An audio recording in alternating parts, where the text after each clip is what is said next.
So here is a shape made from two rectangles, or well, there could be another rectangles, but two would be. Work out the area. So what I would do personally is I'd split it back into two rectangles. So I'd call them A and I'd call them B. I'd work out the area of those two rectangles.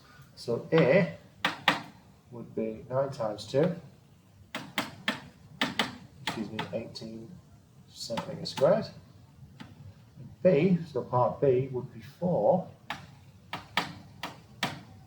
times, so that's a 4, so that's 8 all the way across. We know that part's 2, so 8 taken with 2 gives us 6.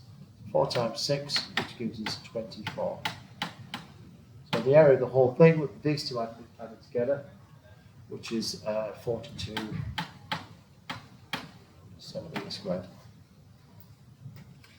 So circle the shape, or circle the letter of the shape that's got rotational symmetry order of 2.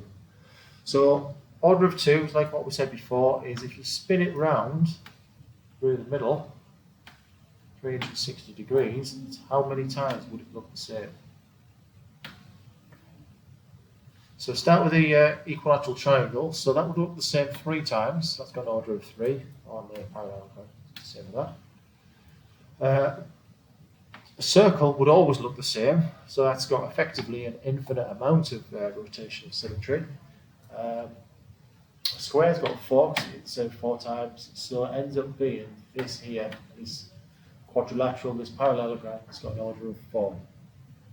So how many edges there are on a square-based pyramid? So think about a square-based pyramid. So it is as it says, you've got a square on the bottom, and you've got a pointy bit at the top, and then you've got those that come down and meet it. So in terms of edges, what you've got is you've got 4 on the bottom, and then you've got another 4 that come and meet that top there. So you've got 8 edges. So your edges are your straight lines. So how many faces of a triangular prism are actually triangles? So again, just a quick sketch. That's what a triangular prism looks like. So we've got 1, 2 triangles.